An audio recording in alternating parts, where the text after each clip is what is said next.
Hola queridos amigos de Juntos en la Experiencia, enorme placer de este reencuentro, de un nuevo programa y de una nueva oportunidad para conversar de temas muy interesantes. Hoy cruzando el charco, como decimos aquí en el Río de la Plata. Desde Uruguay me voy rumbo a Argentina, a Buenos Aires, para conversar con Marisa Ventura. Marisa trabajó durante mucho tiempo en el ámbito corporativo, fue alta ejecutiva de una empresa farmacéutica. Ella es politóloga, trabajó, bueno, en diferentes lugares, ha viajado mucho por el mundo, pero desde hace unos 3 años decidió dar vuelta a la página y dejar ese trabajo corporativo para dedicarse a su costado más espiritual, más artístico. Bueno, comenzó a escribir, editó su primer libro y ahora está también preparando su nuevo libro. Y hoy vamos a hablar de un tema que a ella le fascina, con el cual ha viajado mucho por el mundo, investigando, recorriendo lugares en los cuales vivió ni más ni menos que María Magdalena, una figura que durante mucho tiempo y a través de la religión se conoció desde un costado que ahora se está desmistificando. Pero no voy a hablar yo acerca de esto, va a hablar Marisa. Bienvenida, ¿cómo estás? Hola Alejandra, muy bueno, muchísimas gracias por tu presentación, magnífica, la verdad que muy a gusto, muy feliz de poder compartir este espacio con vos y con todos tus oyentes de Uruguay, que es un país al que quiero mucho. Justamente en mis épocas de vida corporativa tuve la oportunidad de viajar mucho y de trabajar en Uruguay, con lo cual tengo un cariño muy, muy grande por todo el pueblo uruguayo, siempre me recibieron fantásticamente bien, así que hoy feliz de poder estar acá hablando no de temas corporativos, sino, como vos bien dijiste, de María Magdalena. Bueno, mucha investigación respecto a María Magdalena, a esta figura, que ya vamos a hablar acerca de cuál fue la imagen de María Magdalena que durante mucho tiempo se brindó, de tu investigación y de tu libro editado en el año 2019, Sola entre ellos, un viaje de descubrimiento espiritual al corazón de María Magdalena. Primero, ¿por qué te acercaste y tanto a la figura de María Magdalena? ¿Cuál fue el disparador? Bueno, yo tal vez no tengo un momento específico para decir, bueno, cómo surge esta búsqueda mía de María Magdalena. Sí, siempre desde muy pequeña leí, fui una lectora casi te diría incansable de temas históricos, de la historia de Francia, de los reyes, las reinas, y siempre me atrajo mucho las creencias tal vez religiosas, y siempre con una mirada desde la mujer. Por algún motivo María Magdalena siempre fue muy cercana a mí, siempre fue una figura que, no sé, me apasionó. Evidentemente tenemos puntos de encuentro con María Magdalena en un montón de situaciones. Y bueno, hubo un momento particular en mi vida donde sentí como un llamado muy fuerte. Si bien hacía muchísimos años que yo investigaba su vida, pero un viaje que hice en particular al sur de Francia fue lo que me despertó aún más y tomé la decisión al poco tiempo de empezar a escribir mi libro, todo lo que yo sabía sobre ella, las experiencias que fui teniendo y cómo fue ese descubrimiento espiritual. Entonces, la verdad que hace muchos años, creo que desde chica, y además otra cosa, la información te va llegando. A veces uno cree que uno compra un libro porque en el momento uno decide que el título te atrae o la imagen de ese libro te conmueve, y yo soy de las personas que creen que la información te va llegando, que no es casualidad que estás viendo una mesa con libros y de repente levantás la vista y miras una estantería y ahí ves algo. Entonces, así fue un poco, creo yo, como me fue pasando, como ella me fue guiando hasta que yo pude encontrarla. Tuve la oportunidad de viajar a los lugares donde ella vivió, donde ella evangelizó, donde desplegó su ministerio tan bello en el sur de Francia. Y bueno, fue un periplo muy largo, muy intenso. María Magdalena para mí es una mujer muy familiar. Es como cuando me hablan de María Magdalena o escucho que alguien la nombra, es como si hablaran de mi mamá. Voy a pararme, voy a prestar atención y voy a decir, tengo que dar testimonio. A priori, este es un poco, tal vez de manera resumida, cómo yo llego a ella y cómo también siento que nos fuimos buscando y encontrando mutuamente. Vos hablabas recién de ese tema de la sincronía, ¿no? De ese buscar Exacto. una cosa y que de repente otra te aparece y me parece realmente fantástico. Cuando uno está un poquito atento, como que comienzan a pasar cosas hasta mágicas, podemos decir, ¿no? Por esa sincronicidad. Es maravilloso. Sí. ¿Cuál ha sido tu relación con la religión en este caso? Bueno, mira, yo soy formada nací en el seno de una familia cristiana, Ujú. respetuosa de las tradiciones. Yo estudié en una escuela de hermanas azules, de hermanas francesas. Después hice toda mi carrera universitaria en la Universidad del Salvador. Es decir, que la religión siempre estuvo presente en mi vida. Yo soy una persona tal vez practicante, no de ir todos los domingos a misa, ahora ya hace muchos años que no, pero digamos que cuando era más chica sí tenía como más la práctica religiosa. Hoy soy una persona espiritual, donde le doy mucho espacio en mi vida a la espiritualidad.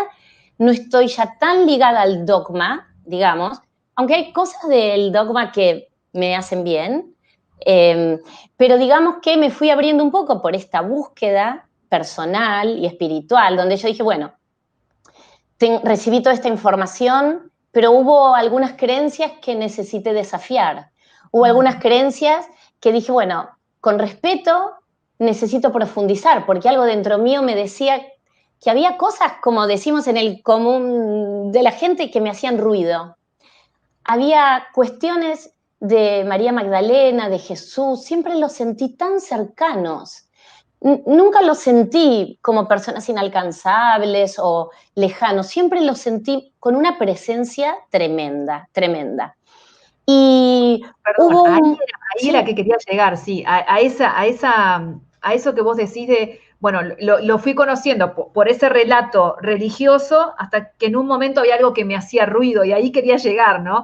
¿Cuál fue el momento y cuándo comenzaste a encontrar esa otra verdad? Que en este caso es la figura de María Magdalena, pero que se puede traspolar también a otro montón de mujeres que han quedado a lo largo de la historia escondidas o tal vez tergiversada su verdadera historia.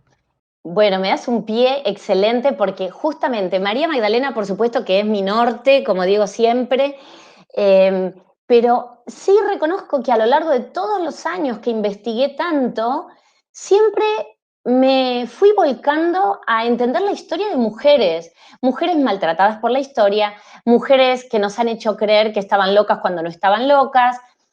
Siempre me tuve un hilo conductor de entender la vida de estas mujeres en su momento y realmente no con una perspectiva de género, pero hasta las reinas, a entender cómo era su vida, porque cuando era chica yo empecé a leer a los 11 años historia, y en algunos casos historia novelada. Me pasó que cuando era chica, siempre cuento, tuve la oportunidad de vivir en Alemania con mis padres unos años por el trabajo de mi papá. Entonces, claro, estábamos solos allí, los fines de semana salíamos a pasear o todo queda muy cerca. Y la primera vez que fui al Palacio de Versalles, yo tenía 11 años, y ahí fue donde a mí me deslumbró la majestuosidad del Palacio de Versalles. Me enamoré de Luis XIV, empecé a estudiar la historia de los reyes de Francia.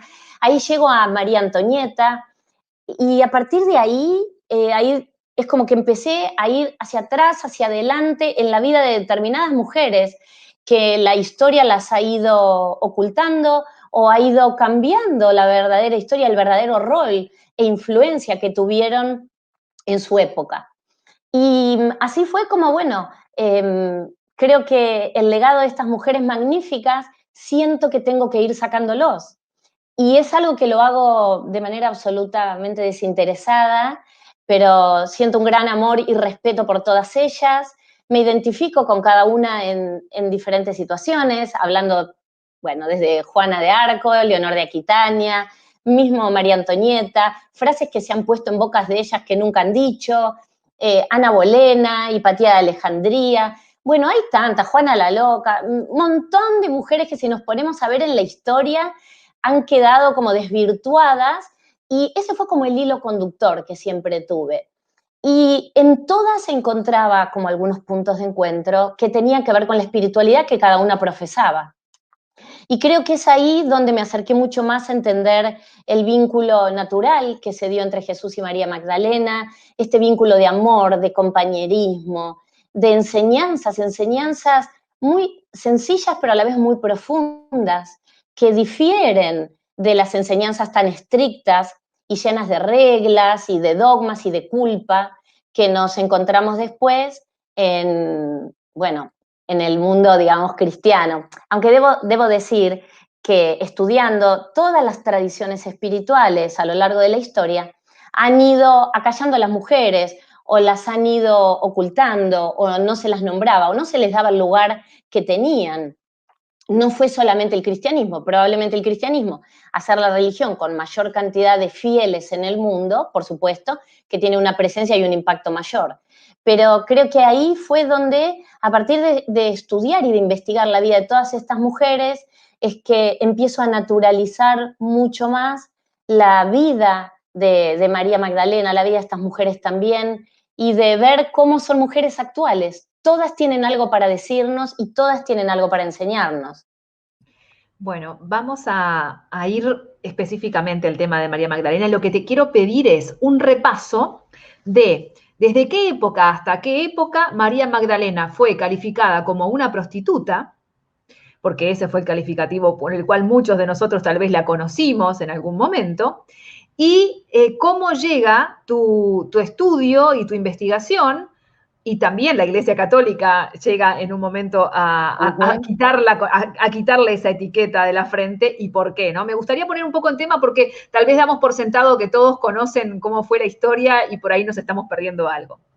De acuerdo. Y me encanta porque, sabés que inicialmente siempre sentí, dentro de este vínculo tan potente que tengo con María Magdalena, que mi misión era sacarla de ese lugar de oscuridad donde la pusieron, de ese lugar, como vos bien decís, porque, y creo que hoy, lamentablemente, a mucha gente que uno le pregunta por quién fue María Magdalena, siguen diciendo, ah, María Magdalena, sí, la prostituta, arrepentida, que Jesús la perdonó, la penitente, y a mí te digo que se me hace como un vuelco en el estómago porque necesito hablar y lo hago hace muchos años, pero todavía hay gente que tiene eso. Mira, María Magdalena en los primeros años en los primeros siglos, perdón, de nuestra era, era fuertemente venerada. Luego de la crucifixión de Jesús, María Magdalena huye, al igual que todos los apóstoles, porque, por supuesto, su vida estaba en peligro y ahí es donde los apóstoles todos se separan para comenzar a evangelizar. María Magdalena llega al sur de Francia, no llega sola, llega con sus hermanos Marta y Lázaro, llega con, bueno, Salomé y María Jacobé, con Sidonio, el hombre ciego a quien Jesús devolvió la vista, y con Maximino, uno de los 72 discípulos. También llega con Sara, que es una jovencita que, según la tradición oral, es la descendiente de este linaje sagrado entre Jesús y María Magdalena. La cuestión es que María Magdalena empieza allí su ministerio, donde ella evangeliza, ofrece la paz, bautiza, enseña y de manera oculta en las montañas, allí en el sur de Francia, y deja un riquísimo legado. Con lo cual María Magdalena en los primeros siglos de nuestra era muy venerada, había peregrinaciones, y la realidad es que ella opacaba a Pedro, opacaba, digamos, el patriarcado de Pedro, porque cada vez ella tenía más cantidad de gente que la seguía, que la veneraba y que la consideraba la cabeza verdadera del cristianismo, la mujer fuerte del cristianismo. Tanto fue así que en el año 597, el Papa Gregorio, conocido como Magno, en su homilía número 33, ¿qué hace? Él decide unificar bajo el nombre de María Magdalena a otras dos mujeres y a la pecadora arrepentida que lava los pies de Jesús con sus lágrimas y los seca con sus cabellos. Y esta mujer siempre estuvo mencionada como pecadora, nunca como prostituta. Sin embargo, se la asoció con que era una prostituta. A partir de ahí es cuando el Papa Gregorio Magno, como digo, siempre pone a María Magdalena de rodillas, la transforma en pecadora. Es él el que la transforma en penitente, la toma como modelo de rol, porque también esto hay que decirlo, la toma como modelo de rol de la transformación de una mujer pecadora, prostituta, a convertirla muchos años después en santa. Todos hemos estudiado y crecido con esta versión de María Magdalena. María Magdalena tenía mucho para contar, no solamente porque era muy venerada, sino porque sabemos que era la compañera sagrada de Jesús. María Magdalena era una mujer letrada, una mujer culta, una mujer que tenía la capacidad de seguir a Jesús y de comprender sus enseñanzas. De hecho, hasta está escrito en los evangelios, en los textos apócrifos, que los textos apócrifos significa que estuvieron ocultos mucho tiempo, no que son mentira o fraudulentos, donde ahí se queda muy expuesto el rol relevante que María Magdalena tenía y que Jesús le otorgaba a ella enseñándole todas las enseñanzas más secretas, más complejas, que él le impartía a ella de manera oculta también.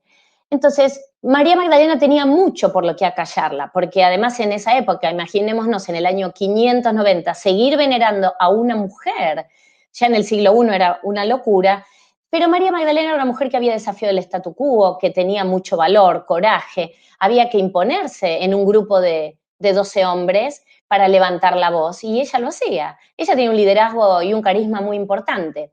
Entonces es así que la iglesia decidió ponerla de rodillas y nombrarla como prostituta. Hubo que esperar 1965 años hasta que la Iglesia, en el Concilio Vaticano II, donde la Iglesia realmente empieza una renovación muy profunda, esto fue del año 1962 al 1965, allí quita de toda la liturgia la palabra de prostituta, penitente, arrepentida para María Magdalena. La Iglesia se retracta de este error histórico que, bueno, todo el mundo sabemos que inclusive el arte ha favorecido muchísimo esta construcción de esta imagen de María Magdalena como prostituta. Muchas veces la vemos en representaciones renacentistas o medievales, semidesnuda. Bueno, el arte colaboró también.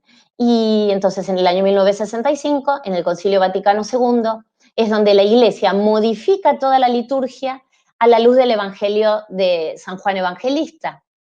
Y a partir de ahí, María Magdalena finalmente en el año 1969, cuando se hace la modificación y se pone en práctica la modificación ocurrida en el Concilio Vaticano II, ahí es donde verdaderamente se la reconoce como santa en el misal romano, y su celebración, si bien es el 22 de julio, recién en el año 2016, nuestro Papa actual, el Papa Francisco, eleva la festividad de María Magdalena al mismo nivel que el resto de los apóstoles.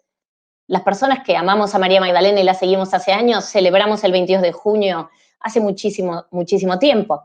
Sin embargo, en el calendario litúrgico no aparecía la festividad a Santa María Magdalena, pero desde el año 2016 sí se celebra en las iglesias y como es la apóstol entre los apóstoles, con lo cual también le debemos al Papa Francisco que haya elevado su festividad. Entonces, 2000 años después, algo de justicia para María Magdalena se hizo. Poca, a mi gusto, escasa, pero bueno, hay que reconocer que algo se ha avanzado. Yendo un poquito más a fondo en la figura de María Magdalena antes de conocer a Jesús, venía de una familia acomodada, digamos, del comercio.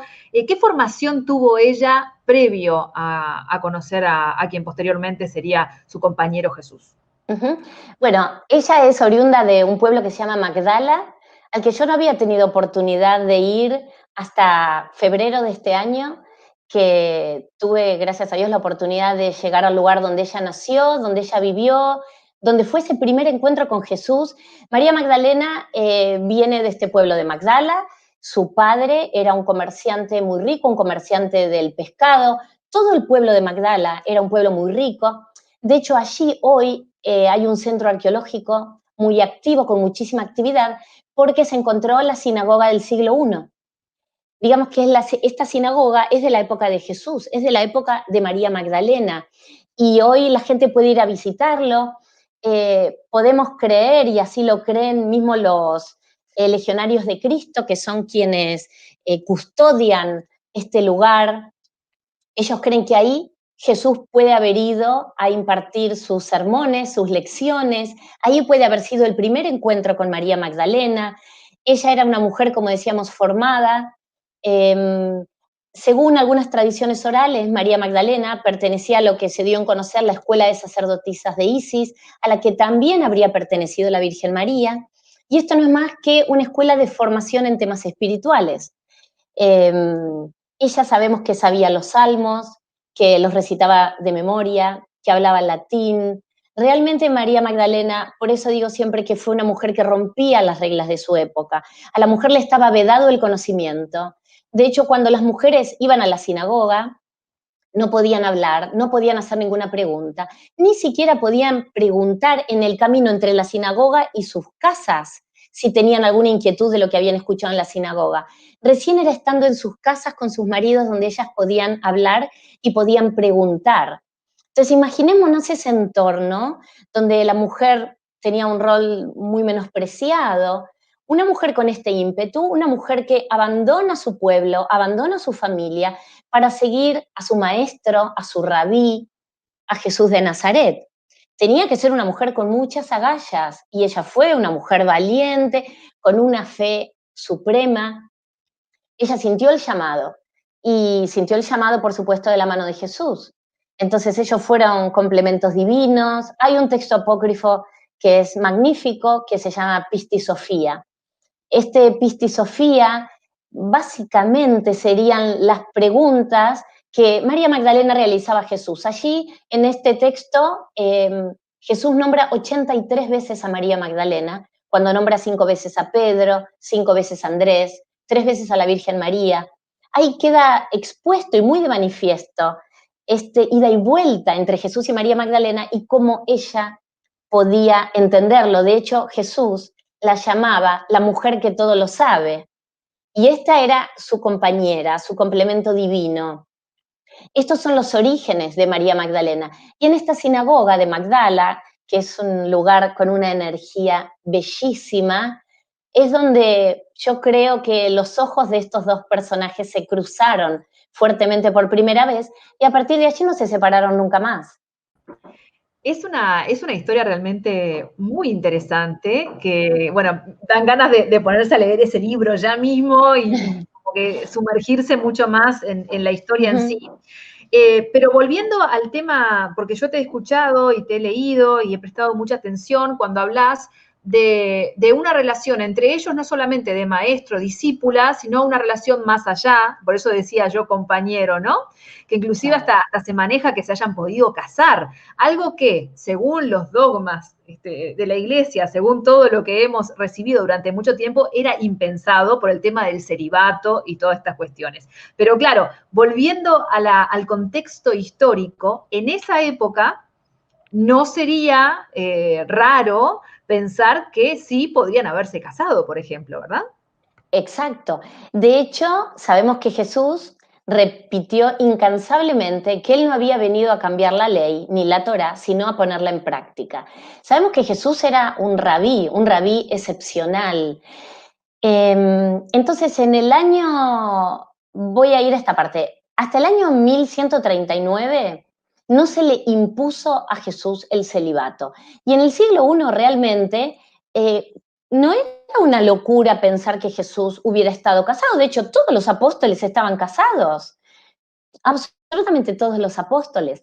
Entonces, bueno, tal vez Juan no, porque Juan era el más joven, el más adolescente, pero la mayoría de los apóstoles estaban casados y no era, como digo, una herejía pensar que Jesús también estuvo casado.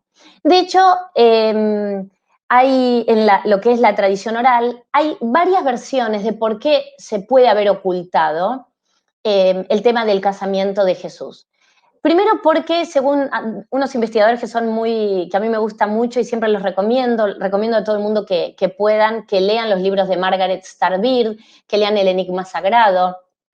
Es gente muy seria, que son muy prolíficos en este tema, donde ellos realmente tienen la teoría de que por qué se habla poco o no se la nombra tanto a María Magdalena en los evangelios, si bien se la nombra, pero no como la mujer de Jesús. Bueno, aparentemente no se la nombra tanto por temor a que ella y su descendencia fueran perseguidos y para proteger ese linaje.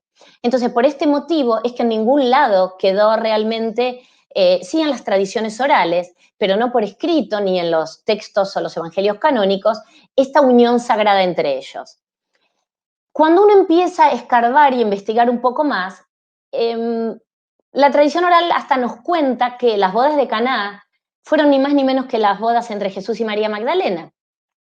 Estaba Jesús en esas bodas, estaba María Magdalena, estaban los apóstoles, estaba la Virgen María, estaba el círculo íntimo de Jesús. Ahí es donde Jesús hace su primer milagro público, pero ahí también es donde ocurrió el casamiento entre ellos dos, los que muchos creemos, y me incluyo, que allí fue esta unión sagrada, este compromiso sagrado entre Jesús y María Magdalena.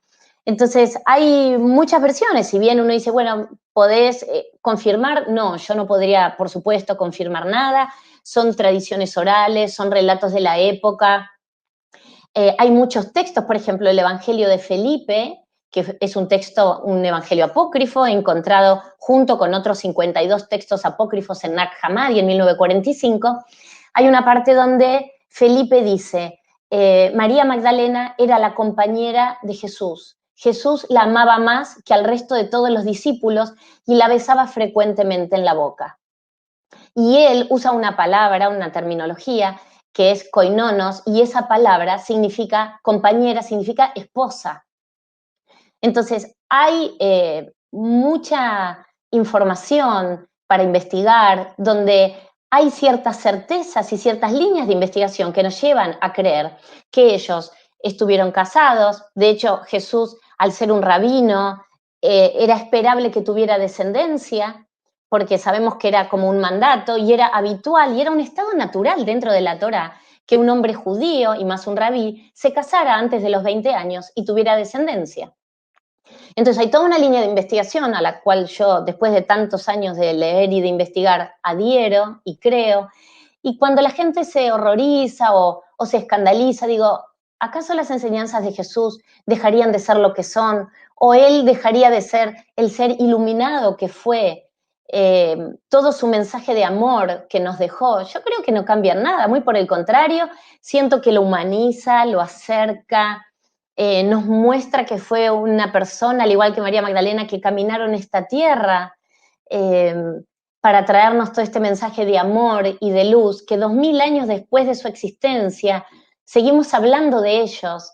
Y creo que eso es algo muy poderoso, muy potente, y a mí me encanta creer en el amor. Y yo creo que lo creí de manera natural siempre. Entonces, también entiendo que puede haber gente que se sienta muy desafiada por esta línea de pensamiento, pero bueno, siento que cada vez somos más las personas que entendemos esta unión sagrada que nos ha dejado un legado tan rico y tan amoroso para seguir llevando adelante nuestras vidas, a nuestro día a día.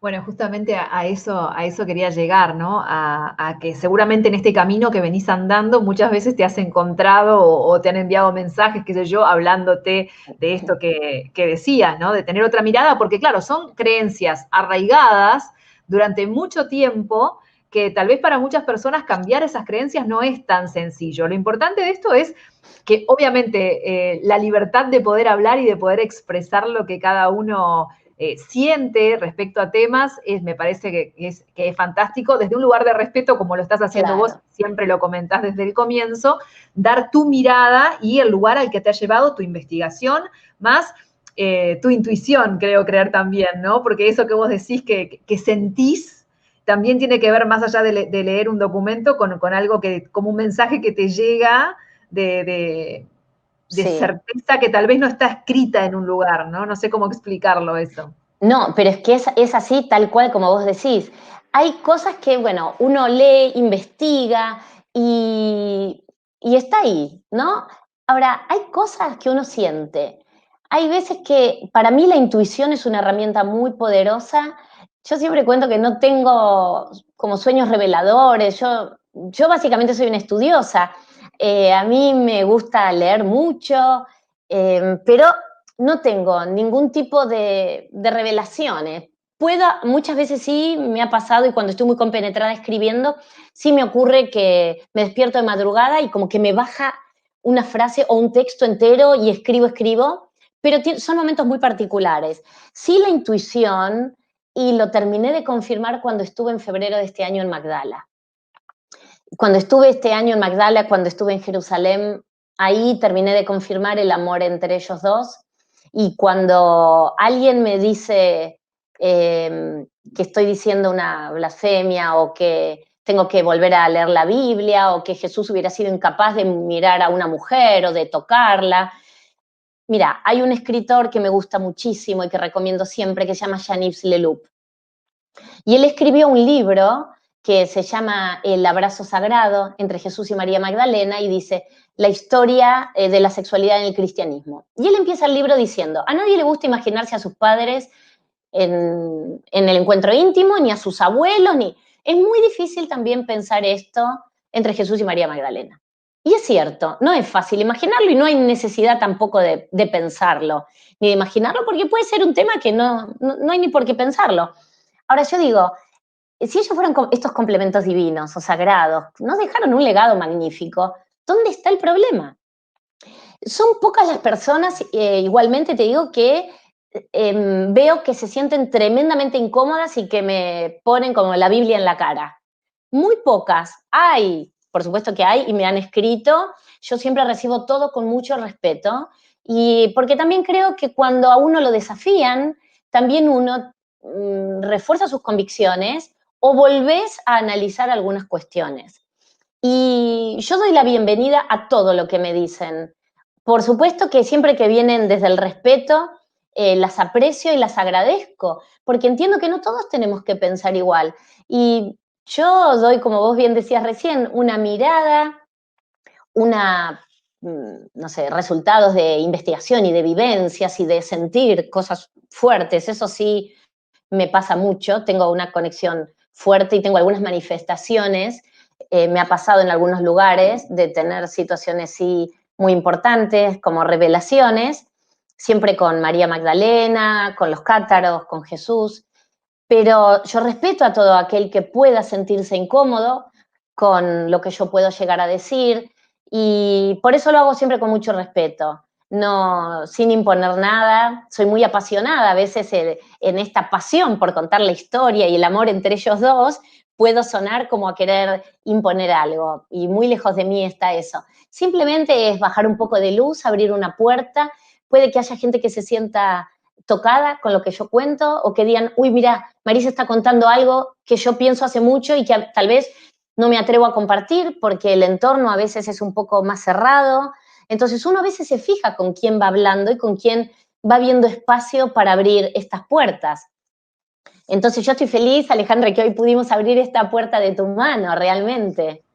Sí, la verdad es que estoy disfrutando muchísimo de tu relato. Creo que a muchos de los que estén viendo y escuchando, tanto en la versión de video como de podcast, se les despertará también ese interés por leer sola entre ellos tu libro.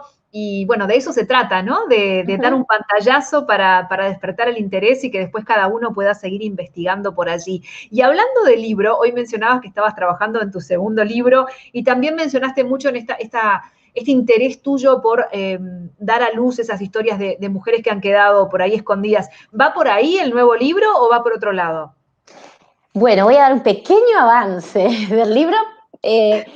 Nunca hablé todavía del segundo libro. Mucho no puedo contar tampoco, porque es un libro que es una coautoría. Este libro es un viaje. El libro es un viaje, para mí es magnífico. Creo que va a sorprender a mucha gente. Tiene que ver con el vínculo amoroso y la vida de Jesús y María Magdalena desde su tierra natal, desde ese primer encuentro. ¿Cómo fue? ¿Qué pasó entre ellos? Yo estuve 15 días en el mes de febrero de este año en Israel, haciendo toda una investigación muy profunda desde la mañana hasta la noche, tras los pasos de ellos dos. Y es muy revelador, el libro va a ser muy revelador porque cuenta dos historias en paralelo.